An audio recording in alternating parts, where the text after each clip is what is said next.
And we're back with another video. Welcome to Football with Fakir, your home for all sorts of football content. And yes, I'm back with another video. I did say I will try to upload more regularly on the channel. First of all, thank you for everyone who subscribed to the channel. I do appreciate it. And for all the likes and comments, thank you very much. I'll try to upload it more regularly, as I mentioned on Friday. Well, today we're back with the MTN 8 quarterfinal review. The matches that took place over the weekend. And just to touch base, like I mentioned, all four home teams will qualify, and they did exactly that. I'll do a short deep dive into all the fixtures and what occurred and my thoughts on the match. So stay tuned and let's jump straight into the video. So before we continue and jump into the video, please don't forget to like, comment, subscribe, and do share this out to all your friends and family. It really helps the channel grow. We do interact with all the people who comment. So thank you so much if you have liked, subscribe, and comment on the previous videos. If not, we do appreciate you for just watching. However, please don't be shy. It takes nothing to hit the subscribe or the like button. And in the first match on Saturday at 3 p.m., we saw Orlando Pirates hosting Polokwane City. And it was clearly to see why the Buccaneers are three-time MTN champions. They won it 3 times in a row. And from the onslaught, the intent of Pirates was, let's go at Polokwane City. Never allowed Polokwane to settle. When they lose the ball, boom, it's a counter press from Orlando Pirates. The eagerness of the players to win the ball back was just amazing to watch. And then we're speaking about the new players they brought in, Ozonopolis, Sipho Mbule, Sihle Nduli, all three starting. And what the inclusion of Sipho Mbule and Ozonopolis, what this does now, it takes place of Relebohile Mofokeng and Patrick Tito Masangwane, and you could see it in the game. Ozonopolis would drift across the front three. You will receive the ball in the pockets. Sipho Mbule the same. You will receive the ball from the defense. First touch will put him in beyond the player, and then he will find Tito between the lines, and that will set him up. And if you look at the first goal, the build up, brilliant. Sipho Mbule wins the second ball. He plays Sihle Nduli, who then plays Radio Pane, who holds the ball up. Ozonopolis makes a run in behind.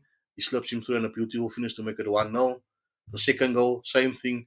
Balled up from the back. Mbokazi then breaks the lines with the pass to Tito Masangwane, who turns, finds Relebohile Mofokeng over the top. And then cross comes in. Ozonopolis picks up the ball after a failed clearance from Polokwane City and then wins a penalty. And then Masangwane slots it home. I said this in my preview that Pirates will go 2-0 up and they'll manage the game. And I predicted a 2-0 win for Pirates. You can go check my previous video. And it was just that after going 2-0 up, they managed the game 2-0 at halftime. Second half, you could see they were just managing the game, bringing in new players, fresh players. Polokwane was never a threat to them. There was a couple of mistakes that Pirates done on the ball, but couldn't punish by Polokwane City. And they go on to face Sundowns in the semi-final. The draw was last night, and you can see on the opening slide of the video that I have the semi-finals up there. So it'll be Pirates versus Sundowns. It is a two-leg semi-final. So it'll be interesting to see how Pirates goes out. Do they start Sipho Mbule and Tito again as 2-8s and Sihle Nduli as the holding? Because I feel that they just didn't need to bring in someone like Kabelo Dlamini or even Bata Swit. Bringing in Bata and then you play with Sipho Mbule or Tito, whoever you choose, because I think having both of them defensively, can they compete with Sundowns, who loves running? Their midfield loves carrying the ball. They have their way of playing football. So it'll be interesting to see in the semi-final how Orlando Pirates will shape up against Mamelodi Sundowns. In the second quarter-final, Sekhukhune hosted TS Galaxy, and I predicted a 1-0 or 2-1 win to Sekhukhune, meaning that one goal difference, and there was a one goal difference. Sekhukhune won TS Galaxy 3-2. Plenty of goals. There could have been more. You could see both these teams are rusty. Sekhukhune went 2-0 up in the first half within 40 minutes. Goals from Valase and Letsualo. But it was the first goal from Valasa was from a free kick. Ball crossed to the back post. Ball gets played back in. And Valasa then taps it in. Second goal was a free kick goal. Cross comes in. Ronaldo punches it out. Play on the edge of the box, takes a shot. It goes to Letsualo and he then controls and turns and takes a shot. No one closes him down. And then 2 minutes before halftime, Sekhukhune gets a corner. Magalwa takes it and it lands on the veteran striker, Bradley Grobler, on debut. He puts the ball in the back of the net. At halftime, Eric Tinkler makes a change. He brings in Lindam Tambo, and you could see the difference and the experience that Tambo brings. His movement off the ball. He then creates the second goal to make it 2-2. He receives the ball on the right, puts in the cross. Bradley Grobler taps it in, makes it 2-2. And then a mistake from TS Galaxy at the back. Then so he sees Sekhukhune winning it 3-2. But there was chance for both teams. It was end to end. Like I said, it was a bit of a scrappy match. Um, I expected it to be more tighter, more compact. That's why I went for a 1-0 or 2-1. But in my prediction, you can see that it's a one goal difference because I knew both teams would suss each other out. TS Galaxy doesn't look bad. I feel they can strengthen in some positions. But like I mentioned, Sekhukhune will go through. And they face Stellenbosch in the semi final, who, in my opinion, Stellenbosch didn't look all too good defensively. I think Stellenbosch were all over the place, and I'll touch on that in the next part of the video. But it will be interesting to see. The only issue that I have with this Sekhukhune squad is Eric Tinkler has the same as he done with City, where he has aging players in midfield. So he has Tabang Munari, Miguel Tim, he has Lindam Tambo, to name a few. These are all experienced players. They are put on the older side. So do they have the legs um, to run with the team like Stellenbosch, who is super fit? They are well conditioned.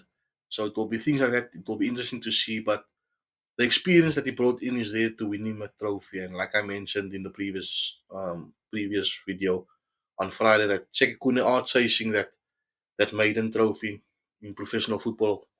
So bring in those players like Bradley Grobler, and they scores 2 goals on debut. There's a reason why he was brought in by Eric Tinkler. So again, like I predicted, Sekhukhune would go to the semi-final, and they did that. In the third quarter final on Sunday at the DHL Stadium, Stellenbosch hosted Amazulu. And I first need to speak about this pitch. Stellenbosch, if you going to the DHL Stadium, please make sure that there wasn't rugby played. Because then I would have taken this match. Okay, Athlone Stadium also had rugby being played on. But the pitch was in a poor condition. You could see the players were slipping all over the place. And in my opinion, it disturbed both teams' rhythm of playing. Um, this is the only feature which I got wrong in terms of scoreline. Um, the match ended 3-2 after extra time. Full time it was 2-2. I predicted the Stellenbosch to win 2-0 comfortably because I thought they would be more solid in defense. Amazulu opened the scoring through Keegan Allen on debut, another debut on scoring. And then it was the Sanele Banso. He then scores a beautiful goal, which was orchestrated well from Stellenbosch. Andre de Jong on the ball. He then turns, plays to Devon Titus, who, in my opinion, if Stellenbosch keeps on to him during this transfer period, they are keeping on to a gem. Plays through to Devon Titus, first time cross with the outside of his right foot. Sanele Barnes then taps it in, but in the process, an injury happens to Richard Ofori, the Amazulu goalkeeper, which, in my opinion, that is then the turning point in the match because Sanele Barnes then scores a free kick. Moments before he scores the free kick, he has a chance with a free kick as well. It was a keeper just saved, and then second goal, free kick. Then Amazulu again, 2 minutes later or 3 minutes later, Amazulu equalizes and makes it 2-2. But towards the end of the match, Amazulu had plenty of chances to score. Ball falling to Pule Extian, who should have done better. And they're not taking the chances in the regulation time. I always knew Stellenbosch would win because of their conditioning, because of how fit they are. Um, and then the under 20 Amachita, AFCON champion, Peely scoring a beautiful goal, but I still feel the keeper could have done better. It was a foreign goal, might not have gone in. But in my opinion, it was a scrappy performance of both teams, and it's based on the conditions of the pitch. You could see both teams just want the ball away from their danger zone. There were moments where Amazulu played and they looked good. There was moments where Stellenbosch played and they looked good. For Stellenbosch to go take on Sekhukhune in the semi-final, if they were playing under the Young in the number 10 position, you need two midfielders who's willing to work hard because that's what we saw yesterday. Andre de Jong is good on the ball, but defensively doesn't provide anything. So you had Janino Perez having to do most of the work in the second half. Putsaka came on, and he had to do most of the work. So that's why I feel defensively, Stellenbosch isn't as solid as I expected. And if you give players like Bradley Grobler a half chance, or Lindam Tambo or Magalwa half chances, like Amazulu got, I feel Sekhukhune can hurt them. And then in the final match on Sunday at the Lucas Masterpieces Moripe Stadium, Mamelodi Sundowns 4, Richards by 0.